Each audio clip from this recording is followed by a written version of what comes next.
అందరికీ నమస్కారం అండి. Welcome to my channel. Andhra Pradesh రాష్ట్ర వ్యాప్తంగా ఉన్న రైతు సోదరులందరికీ కూడా రాష్ట్ర ప్రభుత్వం అయితే శుభవార్త అయితే చెప్పబోతుందనమాట.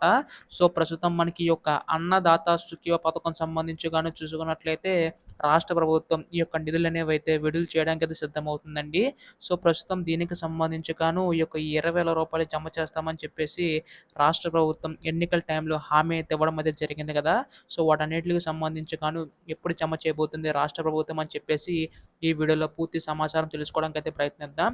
ఈ వీడియోనైతే ఎక్కడా కూడా ఆపకుండా చివరి వరకు అయితే చూడండి. అంతకంటే ముందు కొత్తగా ఎవరైనా మన ఛానెల్‌ని చూసినట్లయితే వెంటనే ఛానెల్ అయితే సబ్స్క్రైబ్ చేసుకోండి. దీని ద్వారా నేను పెట్టే ప్రతి చిన్న లేటెస్ట్ అప్డేట్ కూడా మీరు ఎప్పటికప్పుడు మిస్ కాకుండా తెలుసుకోగలుగుతారు. అలాగే వీడియోకైతే లైక్ చేయండి. మరికొంతమందికి సమాచారం అయితే తెలుస్తది. ఇంకా ఆలస్యం చేయకుండా వీడియోలోకైతే వెళ్ళిపోదాం. సో, ప్రస్తుతం ఇక్కడ ఏపీ రాష్ట్ర వ్యాప్తంగా ఉన్న రైతన్నలందరూ కూడా ఎదురు చూస్తున్న పథకం మనకి అన్నదాత సుఖీవ పథకం అండి.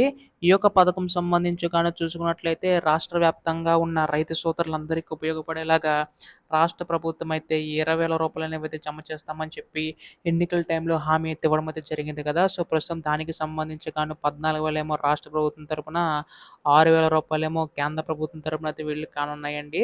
సో, ప్రస్తుతం దీనికి సంబంధించి కానీ చూసుకున్నట్లయితే రాష్ట్ర ప్రభుత్వం ఈ యొక్క నిధులన్నీ కూడా విడుదల చేసి జమ చేసేందుకు అయితే సిద్ధమవుతుందనమాట.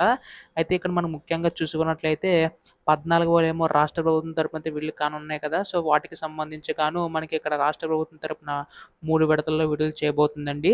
అంటే మనకి కేంద్ర ప్రభుత్వం రూ. 6,000 ఎలాగైతే 3 విడతల్లో విడుదల చేస్తుందో అంటే 2,000 ఒకసారి, 2,000 ఒకసారి, 2,000 ఒకసారి అలా 3 విడతల్లో కదా!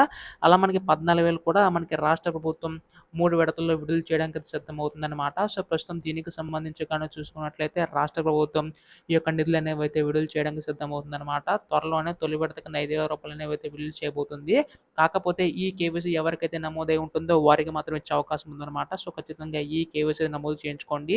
సో, ప్రస్తుతం దీనికి సంబంధించి గాను మనకి ఈ యొక్క నిధుల విడుదలపై రేపు ఎల్లుండిలోగా అప్డేట్ వచ్చే అవకాశం ఉందనమాట.